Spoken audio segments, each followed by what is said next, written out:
Jesus. E que todos digam graças a Deus. Abra sua Bíblia mais uma vez no Salmo 126.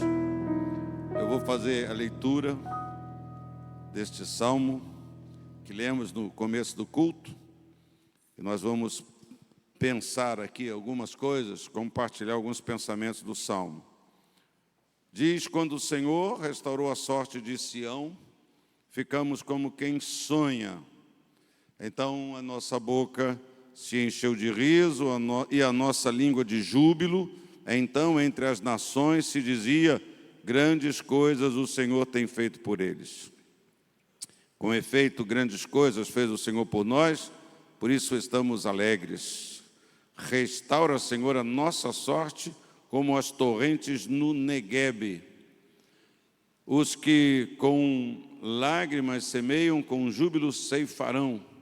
Quem sai andando e chorando enquanto semeia, voltará com júbilo, trazendo os seus feixes. Pai querido, nós temos crido, nós temos te pedido que o Senhor nesta noite manifeste o seu poder restaurando as nossas vidas, ó Pai. O Senhor conhece a todos nós, o Senhor sabe o que cada um de nós está vivendo, enfrentando, passando. Então manifesta o teu poder e que o teu nome seja glorificado nas nossas vidas, em nome de Jesus, e que todos digam amém. Você pode ocupar o seu lugar. Eu fiquei pensando, desde ontem para cá, bastante nesse salmo, e fiquei pensando bastante nessa coisa de restauração. E ontem eu estava falando sobre isso, e pensando e dizendo que tem um tipo de restaurador que me parece estar em desuso. Aí eu falei essa frase ontem lá em São Paulo, e aí os irmãos me corrigiram lá. Então eu não sei se você aqui conhece um restaurador de sapato. Tem ainda? Tem sapateiro? Porque, não, sapateiro eu sei que tem, eu quero dizer assim, que bota meia sola, que bota a sola inteira. Tem? Você conhece? Pois é, eu tenho alguns sapatos assim, social, que já não são nem mais de couro a sola, é de plástico já, né? Então não tem como botar meia sola. Você não consegue restaurar uma coisa que não tenha valor, que não tenha qualidade, não é verdade? Eu estava lembrando uma frase que eu li no Facebook, né? Uma pessoa perguntou para um casal de velhinhos que tinham feito 50 anos de casado. Aí perguntaram para eles assim: como é que vocês fazem? Como é que vocês fizeram para chegar a 50 anos de casamento? Aí um deles respondeu: não, é que nós somos da época que a gente consertava as coisas, a gente consertava e não descartava, né? Porque as coisas tinham uma outra qualidade, as coisas duravam, né? Eu sempre, quando falo de sapato, já falei aqui algumas vezes sobre isso. Eu não sei se tem gente aqui com a minha juventude toda, que eu tinha um sapato 757, era Vulcabras? 7? Vulcabras, aquilo chegava da raiva. Tu teve Vulcabras? Na escola, todo ano era aquele Vulcabras, miserável, não acabava, não é verdade? Você tinha raiva. As mulheres não gostam de Vulcabras porque dura muito. A mulher gosta de sapato bonitinho que dura pouco, para ela ter a necessidade de comprar outro, né? mais melhorzinho, mais moderno. Mas depois eu continuei pensando sobre isso. E restaurador do que você conhece? Por exemplo, aqui na igreja tem vários restauradores. Aqui na igreja tem uma menina, uma irmã querida, que ela é dentista. Ela faz o quê? Ela restaura os dentes.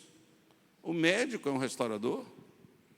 Eu já me submeti, já me entreguei nas mãos dos médicos, e eles chegaram à proeza de tirar o meu coração do peito, de costurar, de suturar, de dar uma ajeitada nele. Passaram uma graxa nele, deram um polimento nele, botaram para dentro. Eles restauraram, eles tornaram as minhas artérias novamente sem obstrução. Restauração é uma coisa que envolve muitas coisas, né? Eu estava, outro dia, de ontem para hoje, estava pensando nisso, né? Tem algumas empresas que é empresa de restauração de casa, né? De vez de botar construtora, é reparadora, tem essa coisa da língua também, né?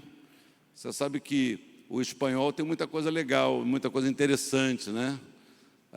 Uma vez que eu estava lá, fui a um congresso, tem bastante tempo, eu comecei a ver que não tinha cabeleireiro lá. Aí falei, pô, não tem um cabeleireiro? Nem ali, um ali. Aí o nome do cabeleireiro lá é peluqueria, né? Peluqueria. Caramba, eu nunca ia entrar lá para nada, para cortar o cabelo, não é verdade? Então, às vezes a gente não tem essa coisa de restaurar, de restauração. E aí o salmo, e restauração é uma coisa que a gente precisa. Você já viu que a restauração que a gente faz nas nossas coisas, elas têm prazo, né? Se você tem uma casa própria, quantas vezes você já pintou sua casa? Você pinta a casa. Às vezes a gente dá uma reformada geral. É que nem o carro também. Um lanterneiro nada mais é do que um restaurador. Não é verdade? A minha esposa deu um pequeno acidente no carro, uma amassadinha no paralama, bem no vinco. Aí você vê aquele vinco do carro assim, amassado ali, mas agora...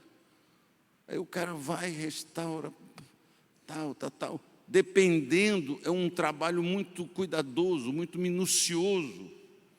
Exige paciência. Eu não sou um sujeito paciente.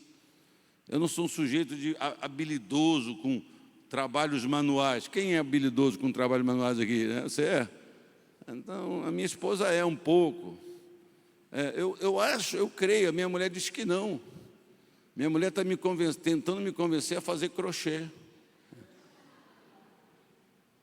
Eu brinco que ela está viciada com crochê agora, então ela está fazendo, depois de um tempo, né, pega uma rapidez aquilo, não é verdade? Eu me lembro no início que a Cátia começou a fazer essas coisas, não foi agora ela está voltando, mas era bem mais jovem ela, e ela vivia errando, ela costurava, quando estava assim, na 10ª carreira ela descobria que estava errado, ela tinha que desfazer aquele trabalho todo, horas de trabalho, agora ela está mais esperta. Então essa habilidade é importante, essa capacidade de restaurar, de renovar, né? E falando espiritualmente, há muitas bênçãos que a gente está pedindo que tem a ver com restauração. Por exemplo, uma cura é uma restauração, né? Você tem um problema de saúde, o médico faz uma cirurgia, ou você é medicado, ou você faz alguma coisa, e a sua saúde volta ao normal. Você tem um acidente no seu pé, você engessa, vai lá, o médico bota pino, aí daqui a pouco a capacidade de caminhar foi recuperada, foi restaurada na nossa vida. E tem essa questão espiritual, tem essa questão, e essa afirmação do salmista sobre essa ação de Deus na vida dele me despertou para compartilhar com você alguns pensamentos. Na verdade, eu vou compartilhar 3 pensamentos com você sobre isso. Mas antes de falar sobre esses 3 pontos, talvez o salmo tenha mais pontos, embora seja um salmo pequeno, mas quero, antes de falar com você, antes de dizer essas coisas para você, eu quero dizer para você o seguinte: tem um aspecto nisso que é fundamental. Qual é o aspecto? É o aspecto da gente desejar, da gente querer. A gente só busca o que a gente quer, a gente só tem disposição quando você diz, eu quero fazer isso.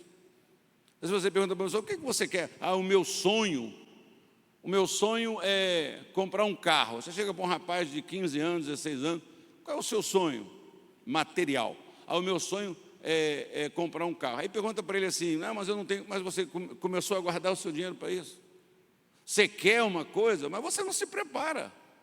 Eu quero. Aí o que a pessoa pensa? Não é? O menino pensa. Eu já ensinei para você uma regra de poupança. Eu fui bancário muito tempo e eu levei muito tempo para descobrir a questão de se poupar, de ser uma pessoa que faz uma economia, uma pessoa que poupa. Geralmente a gente vive de salário e tal, aí você fala assim, não sobra, não tem como guardar nada.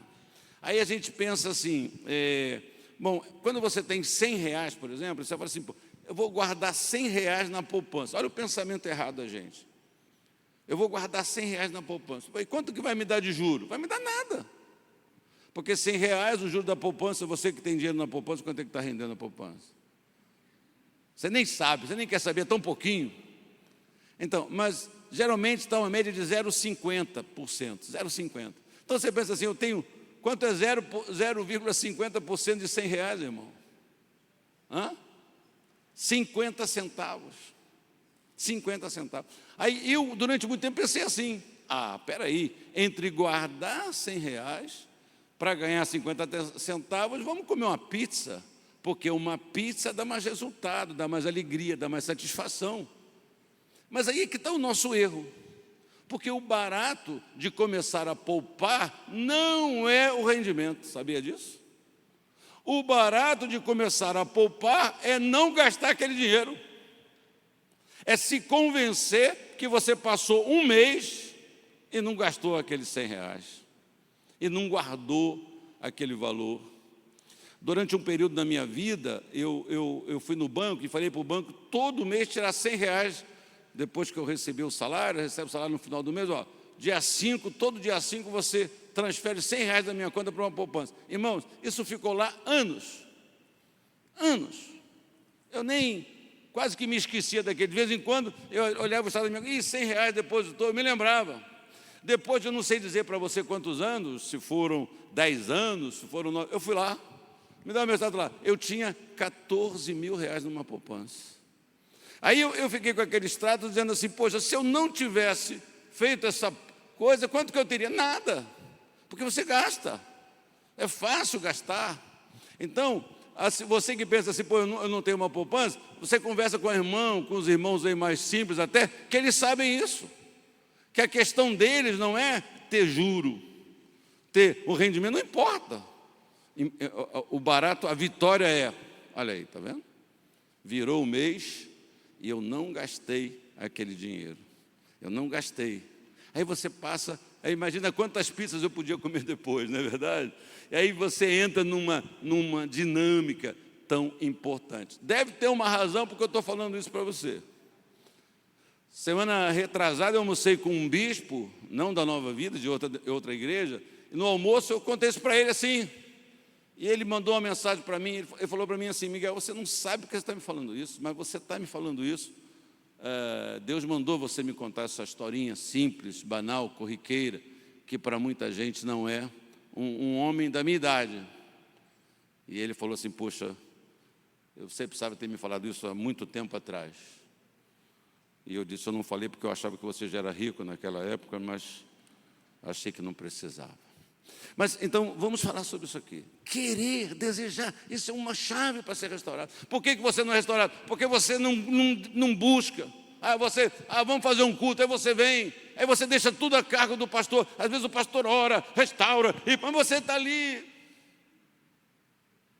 Não é aquilo que você está querendo mesmo. Aí vai embora, o pastor vai rouco para casa. Você vai vendo? Não adiantou nada. Mas é porque o seu coração não está desejoso disso. A gente é o animal, é o bicho que mais se amolda, se acostuma. O ser humano é um ser que tem uma capacidade de adaptação muito grande, mas isso é uma capacidade para a gente sobreviver na adversidade e não para determinar nosso estilo de vida, a nossa qualidade de vida, muito menos a nossa fé, a nossa confiança em Deus, a nossa expectativa com Deus. Porque, não está bom, não está bom. Às vezes a gente se acomoda tanto, na nossa casa. Já contei aqui que durante muito tempo eu dormi numa cama quebrada. Não a cama, o colchão. Eu tinha um ortopedra. E aí tinha um compensado, né? Não tem mais compensado, tem compensado ainda? Então, tinha compensado. Rapaz, o compensado quebrou. E eu já dormia numa valeta, tinha uma valeta do tamanho do meu corpo, assim. Acostumei. Às vezes alguém que sentava, oh, meu Deus, como é que você consegue dormir aqui? Aí que eu falava assim mesmo, como é que eu consigo dormir aqui?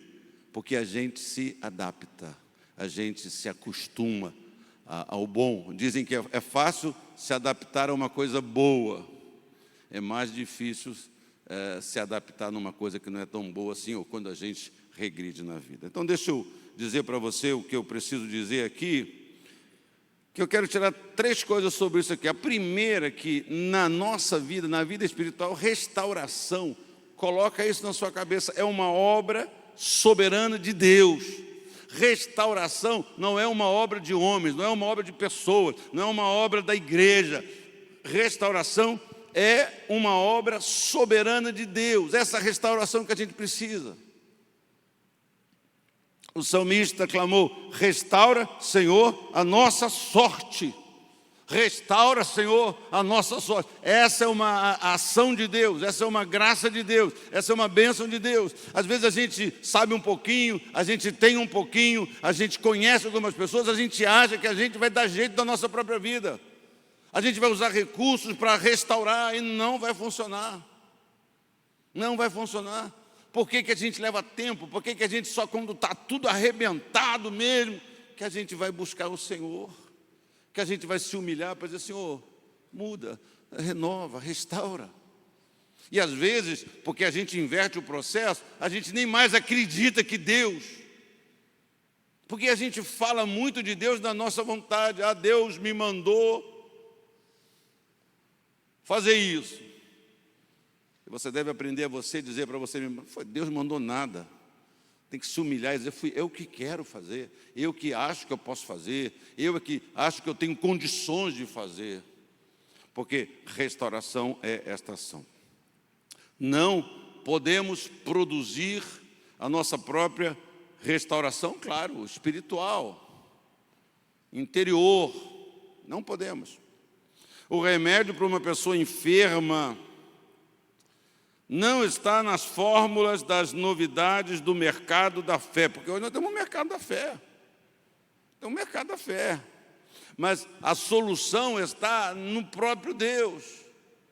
Então, ao invés de nós falarmos isso, aprendemos com os salmistas assim: vamos pedir ao Senhor, vamos clamar, queira, deseja. É possível. É possível. Senhor, será que dá para o Senhor quebrar o galho do meu filho? Será que o Senhor pode fazer alguma coisa por ele? Jesus falou assim: se você crer, tudo é possível para quem crê. Se você crê no poder de Deus, se você crê na palavra de Deus, se você crê na vontade de Deus, né? Não é a fé na fé. Tem muita gente que faz confusão nisso hoje. O cara tem fé na fé, o cara tem muito fé, mas é fé na fé não funciona, irmão. Fé na fé é a mesma coisa que fé em si mesmo. Fé nas suas coisas, fé na sua capacidade. Ah, o Senhor pode ajudar. Se você crer, tudo vai ser possível para quem crê. Então você tem que crer. A gente usa coisas primeiro, as coisas vão piorando. Aí você fala assim: ah, eu acho que Deus não quer restaurar. Nós começamos a falar essas coisas. Eu acho que Deus não quer, não. Acho que eu nasci com esse karma. Eu tenho que mesmo... Eu nasci para sofrer, eu nasci para pastar, sei lá os termos que as pessoas usam. Então, a restauração nossa, a restauração da igreja, vem do próprio Deus. E Deus quer nos restaurar. Que coisa maravilhosa. Você pode dizer amém? Deus quer. Deus quer fazer na minha vida. Deus quer operar na minha vida. Deus quer. Por isso que Ele chama-nos a confiar nele, a crer nele. Só Ele pode restaurar, usando esse termo aqui, né? Tem gente que faz restaurou a sorte. Restaurar restaurar aquele estado natural de quem confia em Deus, quem crê no Senhor. Por isso que eu digo aqui, quando Ele falou assim que Ele libertou do cativeiro, está falando de uma restauração do passado. Os elegeu, os fez povo de Deus, como Ele nos salvou. Agora, Jesus que me salvou, que me restaurou a minha vida plenamente, Ele é aquele que continua a agir na minha vida, continua a operar na minha vida, continua a renovar, continua a restaurar. Por isso que eu digo que só de Deus vem a nossa cura. Deus é a fonte da nossa restauração. Você pode dizer para você mesmo, sabe o seu nome? Eu sei que às vezes não sabe o nome do irmão, né? Mas fala para você mesmo, Miguel, a sua restauração vem de Deus. Fale o seu nome, fale para você, né? Diga para você mesmo, olha, a tua restauração vem de Deus. Fale para você, Naí, a minha restauração vem de Deus. Fale para você mesmo, Angélica, a minha restauração vem de Deus. Maria da Glória, a minha restauração vem de Deus. Amém, irmão? Isso é muito importante. E você que eu não citei o nome, a sua restauração vem de Deus também. A nossa restauração vem de Deus. Então isso é um ponto importante. Um outro ponto importante é que a restauração, ela é sempre resultado da oração. Porque o Salmo me diz que o salmista clamou: restaura, Senhor, a nossa vida, restaura, Senhor, a nossa sorte, restaura, Senhor, a nossa saúde, restaura, Senhor, a minha vida, restaura, Senhor, isso e aquilo. É resultado de oração. O fervor espiritual da igreja vem de Deus por meio da oração. Em vez de ficarmos lamentando nossa condição, nós devemos dobrar nossos joelhos e levantar nossas mãos ao Senhor em profundo, desejoso clamor: restaura, Senhor, a nossa sorte. Restaura, Senhor, a minha vida. Pense: eu quero. Você quer? Eu quero. Mas você está orando assim. Você ora com essa intensidade, você ora com esse fervor, né? Quando a moça é solteira, ela quer se casar, o que é que ela faz? É de dia e de noite, aos pés do Altíssimo, com um clamor intenso. Eu encontrei o pessoal nesse final de semana que eu estava em Fortaleza, lá no Congresso de Mulheres da Nova Vida lá, e aí fiquei para pregar na igreja lá, mas no final do congresso estava um grupo de irmãs lá de Marcolândia, pouco distante de Fortaleza.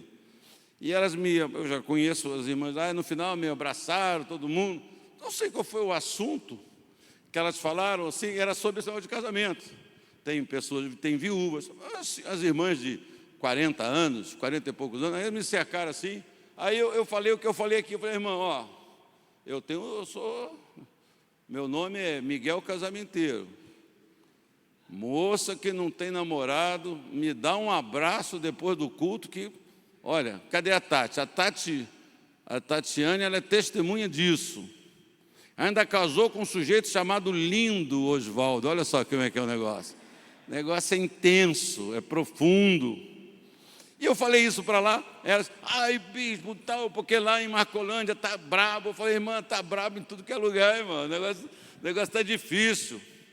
E eu brincando, falei: não quero que vocês vão, não vai lá em Caxias, não, vocês ficam para cá, não vai lá em Caxias, não, porque vocês vão para lá, depois vocês não vão querer morar lá, não querem voltar para Araripina lá.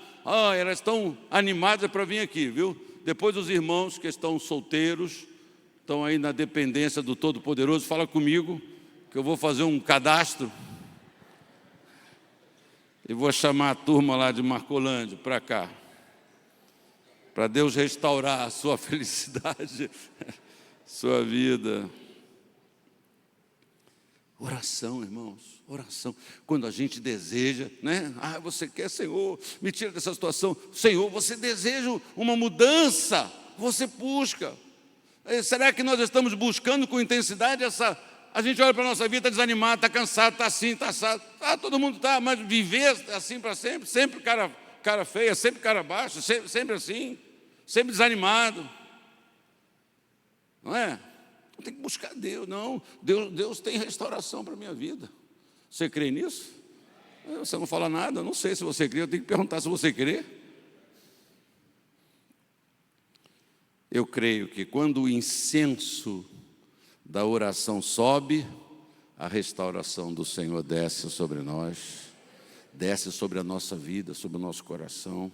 Quando nos curvamos diante de Deus, o próprio Senhor nos levanta, nos exalta, humilhai-vos, portanto, sob a poderosa mão de Deus, para que num tempo oportuno Ele coloque você numa situação diferente.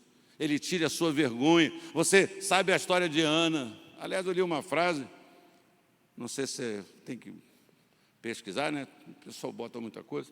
Mas é uma frase interessante que todos os homens de uma relevância na Bíblia eram filhos de mães estéreis, né? A mãe era estéril. Sansão, Samuel, lembra aí?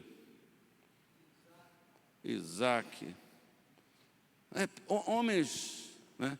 Deus se apresenta assim: eu sou o Deus de Abraão, Isaac e Jacó, filho de uma mãe estéril. Aí a gente tem Ana, né? Senhor, entrou no templo, o clamor, a angústia, a intensidade, porque não o fervor daquela mulher, não é? Deus ouviu, Deus atendeu. Eu aprendo que a restauração que é gratuita, mas não, a restauração não é uma coisa que você vai caminhando na vida e dá uma topada nela. Restauração não é uma coisa que você acha. Na restauração não é uma sorte. Que sorte! Eu passei não sei aonde, um sujeito me chamou, falou, pai, eu me não, tem que crer, tem que buscar. E a última coisa que eu quero lhe falar sobre isso nessa noite é que restauração é um milagre de Deus. Como eu disse, é o primeiro ponto, que restauração é uma obra soberana. E ele é também um milagre, um milagre. O salmista roga a Deus para fazer na vida do povo o mesmo que fez na natureza. Nessa versão está Negueb, mas o correto é Negev, com V. Então, o salmista roga a Deus para fazer na vida do povo o que ele fez na natureza. Ele diz: restaura, Senhor, a nossa sorte como as torrentes do Negueb. Como as torrentes do Negueb. O deserto do Negueb é o maior deserto da Judéia. Ele ocupa quase 60% do território de Israel, com montes e vales de areias, desertos, escaldantes. Então, naquela sequidão estéril, que não produz nada, um fenômeno acontece. Qual o fenômeno? De vez em quando, as chuvas do inverno, as chuvas invernais, você não achar que é infernal, não, mas é chuva do inverno, abrem valetas, abrem sulcos nas areias, e as torrentes que correm lá do monte ou dos montes para os vales, passa entre todas essas valetas, desce, correm dos montes para os vales, e onde essas águas, essas torrentes passam, tudo é restaurado, tudo volta à vida, tudo tem uma renovação, tudo tem uma restauração. O salmista pede para Deus fazer o mesmo milagre na vida do seu povo, agir dessa maneira soberana. Ninguém organizou isso, não. Não teve nenhum irmão lá, cientista, esperto, para fazer assim, vamos conduzir assim, faz talvez hoje possa se fazer isso, tem tecnologia para isso, faz uma parede aqui, faz uma parede ali, faz uma parede aqui, quando a água chover, quando descer, nós vamos canalizar. Não, essa canalização, essa distribuição foi feita soberanamente por Deus. Foi feita.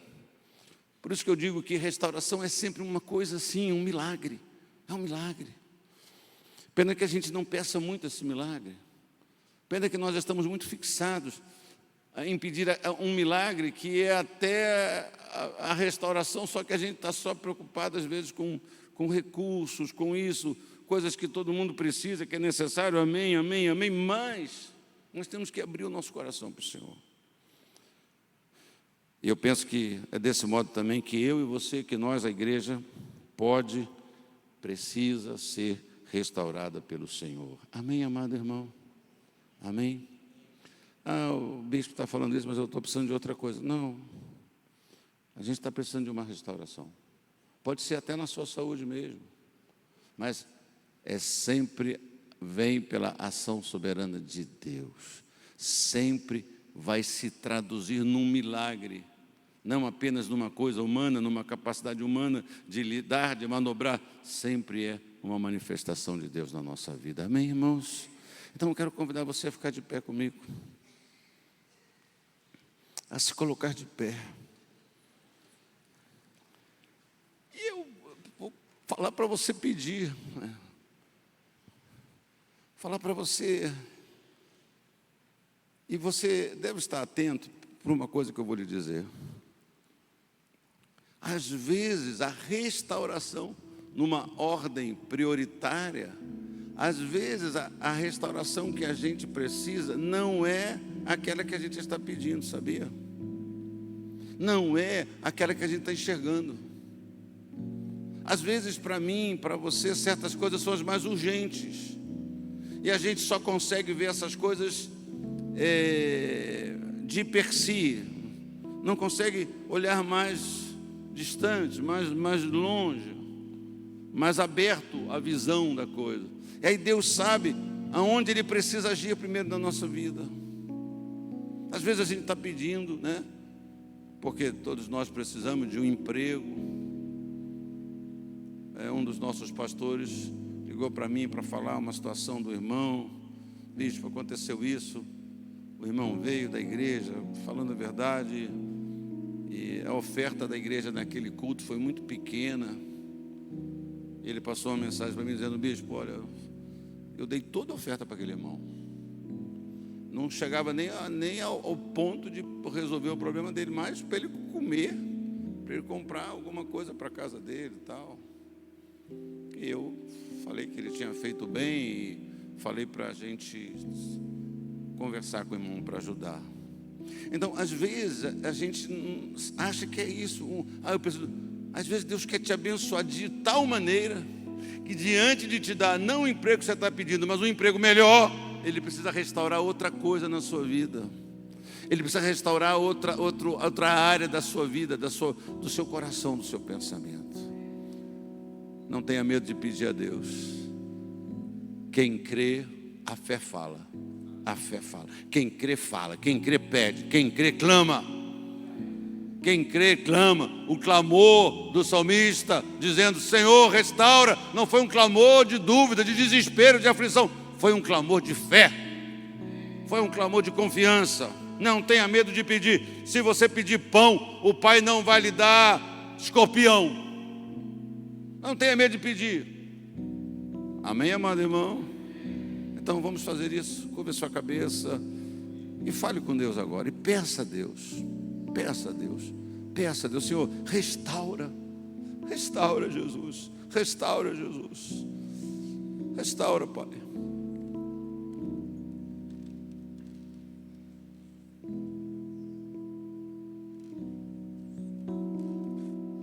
Restaura, restaura. Peça a Deus.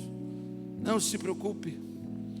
Se alguém colocar a mão sobre você, sobre o seu ombro, sua cabeça, é um pastor. É o pastor da igreja que está orando, clamando, se unindo com você, fortalecendo você, animando você para dizer: clama, clama, clama, pede, pede, pede, clama ao Senhor, clama ao Senhor. Diga a Deus: restaura, Pai, restaura. Tem uma grande bênção espiritual, sabe? A gente às vezes, humanamente, nas coisas da vida, a gente está sempre insatisfeito. Sempre insatisfeito. E o que é precioso, a gente sempre está insatisfeito espiritualmente. Não em relação às bênçãos de Deus, mas em relação à presença de Deus. Em relação à maneira que a gente vive. Não, Senhor, não, Pai, eu preciso, eu quero.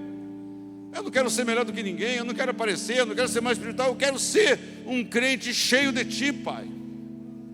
Eu quero ser alguém suprido. suprido. E eu creio que Deus tem provisão para a minha vida espiritual. Deus tem provisão para mim, Deus tem provisão para a minha vida familiar, Deus tem provisão para a minha vida emocional. Se temos fé, pense, se temos Cristo, por que temos uma sensação de faltar tanta coisa para a gente? Porque parece que a gente sempre está no débito, sempre a nossa vida não é aquela vida. Mas eu creio em Jesus, aleluia. Até você fala para outro irmão, mas na sua prática, na sua caminhada, no seu discurso, está sempre assim no débito, está sempre precisando, está sempre necessitado, está sempre fraco. Peça a Deus: Senhor, eu creio que o Senhor não me chamou para viver assim. Aliás, o Senhor disse: eu vim para que tenham vida e vida em abundância. Vida em abundância. Queira vida em abundância para você. Olhe para a sua vida. Se você não está vivendo assim, creia. Eu quero vida e vida em abundância. Eu sofro, eu luto, eu me entristeço, mas eu não sou triste. Mas a alegria do Senhor é minha força. Meu Pai, só o Senhor conhece. Restaura o que precisa ser restaurado. Restaura, Pai, o que precisa ser restaurado. Restaura-nos, ó Pai. Pai, eu não quero ser a mesma coisa sempre. Restaura, Pai. Restaura, faz novo. Restaura, Senhor, nosso coração, a nossa fé, o nosso amor, a nossa entrega. Restaura, Jesus. Aleluia. O nosso Deus é o Deus restaurador. É o Deus que restaura, é o Deus que liberta, é o Deus que faz a diferença. Meu Pai, em nome de Jesus. Nome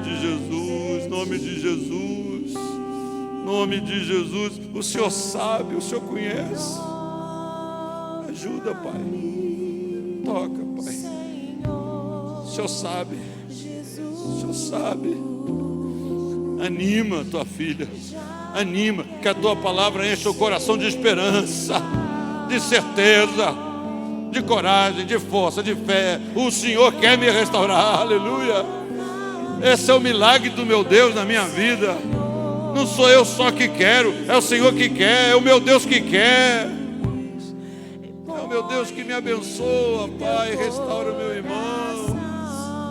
Restaura, Pai, essa tua serva, Pai. Aleluia, Pai. Pai, eu preciso tanto, Pai, desta renovação, desta cura, Pai, desta libertação, Senhor. Talvez os teus filhos já estejam aqui dizendo: meu Pai, eu já tentei, mas é o Senhor que opera, é o Senhor que sara, é o Senhor que cura. É o Senhor. A restauração não vem de coisas, a restauração não vem de pessoas, a restauração vem do Senhor. Vem do Senhor, é soberania de Deus, é graça de Deus, é amor de Deus, é bondade de Deus.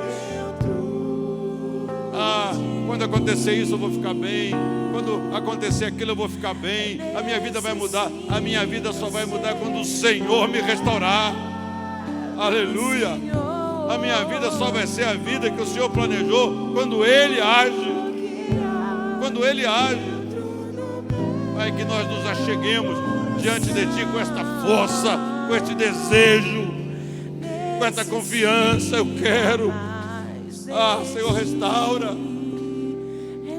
Nós possamos clamar. Tira de nós essa coisa de nos vitimizar, de ficar dizendo: coitado de mim, eu sou bonzinho, eu sou legal, eu faço certas coisas, eu sirvo a Deus, eu dou dinheiro na igreja, eu dou dízimo na igreja. Senhor, que a gente pare com essas coisas, que a gente clame, porque é o Teu amor por nós, é a Tua graça, é o Teu favor. que a gente clame, meu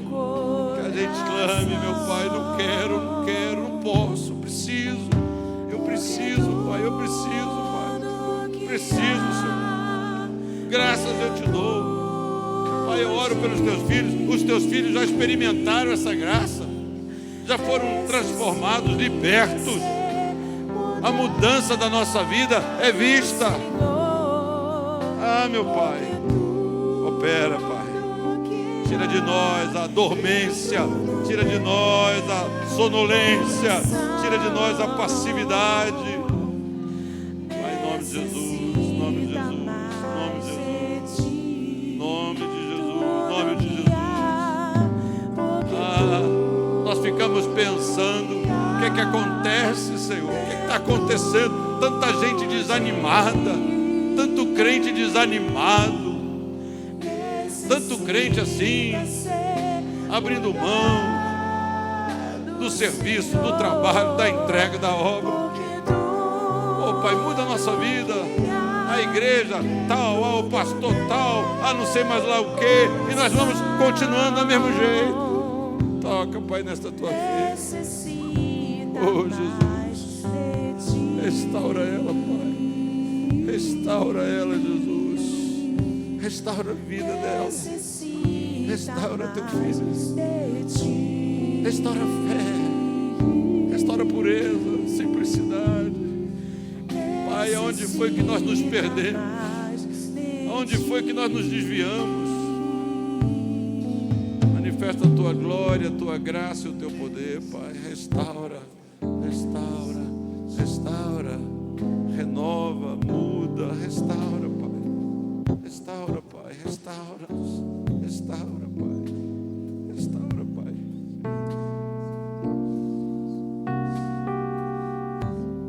Faz o que precisa na minha vida e na vida dos meus irmãos, para que sejamos restaurados, Pai. Faz, Pai. Faz o que precisa, Pai. Faz o que precisa. Eu oro por esta tua filha, Pai, pedindo que ela seja restaurada. Eu não sei, o Senhor sabe.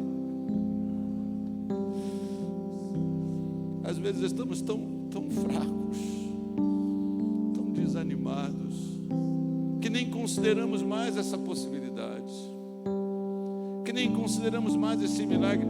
Mas, Pai, revela o teu poder, o teu amor, a tua graça, o teu favor, Pai, na vida de cada um de nós, Pai, na vida de cada um dos teus filhos, Pai, na vida do teu povo.